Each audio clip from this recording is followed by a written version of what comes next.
हाँ जी सर, एक solid sphere है, उसको हम लोगों ने आगे की तरफ स्पीड दिया हुआ है v0 और क्लॉकवाइज सेंस में एंगुलर स्पीड दिया हुआ है omega naught equal to sin v naught by r, और आपके पास सरफेस का coefficient of the kinetic friction force दिया हुआ है म्यू। अब देख रहे हैं तो v is less than omega r है, मतलब कि जो बॉटम ऑफ द पॉइंट है वो मतलब ग्राउंड के रेस्पेक्ट में बैकवर्ड डायरेक्शन में मूव कर रहा है, मतलब कि बैकवर्ड स्वीपिंग है तो काइनेटिक फ्रिक्शन फोर्स आपका फॉरवर्ड डायरेक्शन में लगेगा तो v equal to omega r, right sir, is it true? अब ये पॉइंट आप अच्छे से समझ गए लग रहा है। मैंने यहाँ पर ये पॉइंट कहा कि अगर आप यहाँ पर बॉटम मोस्ट पॉइंट पर ध्यान देंगे तो ग्राउंड के रेस्पेक्ट में बैकवर्ड डायरेक्शन में मूव कर रहा है, मतलब कि बैकवर्ड स्वीपिंग है तो काइनेटिक फ्रिक्शन फोर्स आपका लगेगा फॉरवर्ड डायरेक्शन में लगेगा to make v equal to omega. अच्छा ठीक है, अब आप यहाँ पर अगर एक चीज का ध्यान रखते हैं ना सर, तो कौन सी चीज का,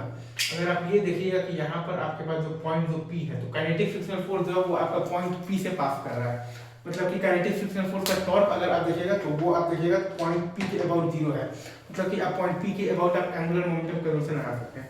अगर आप यहाँ पर पॉइंट P देखिएगा तो काइनेटिक फ्रिक्शनल फोर्स जो है वो आपका बेसिकली पॉइंट P से पास कर रहा है, मतलब कि काइनेटिक फ्रिक्शनल फोर्स का टॉर्क आप देखिएगा तो पॉइंट P के अबाउट 0 है, मतलब कि अब पॉइंट P के अबाउट आप एंगुलर मोमेंटम का से लगा सकते हैं। तो वही काम हमने यहाँ पर किया, तो m v नॉट r और प्लस आया है 2/5 mr स्क्वायर इनटू आया है 7 into v naught by r, और ये बराबर आया है 7/5 into m into v pure rolling into r। तो v प्योर रोलिंग का वैल्यू आया है आपके पास 19 v नॉट बाई 7 और ओमेगा प्योर रोलिंग आपके पास आया है 19 v नॉट बाई 7r।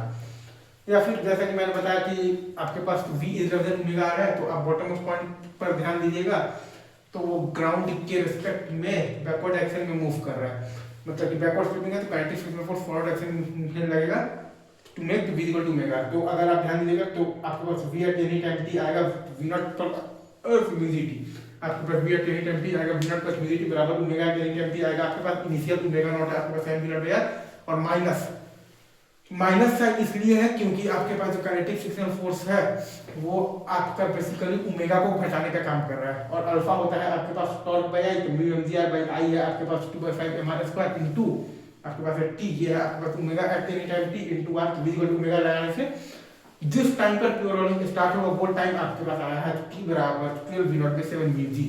जिस टाइम पर प्योर रोलिंग स्टार्ट होगा वो टाइम आपके पास आया है t बराबर 12 v नॉट बाई 7 vg। तो v प्योर रोलिंग आपके पास आ गया है 19 v नॉट बाई 7 और ओमेगा प्योर रोलिंग आपके पास आ गया है 19 v नॉट बाई 7r। और अगर आपसे कोई बोल दे कि work done by the kinetic frictional force बताइए,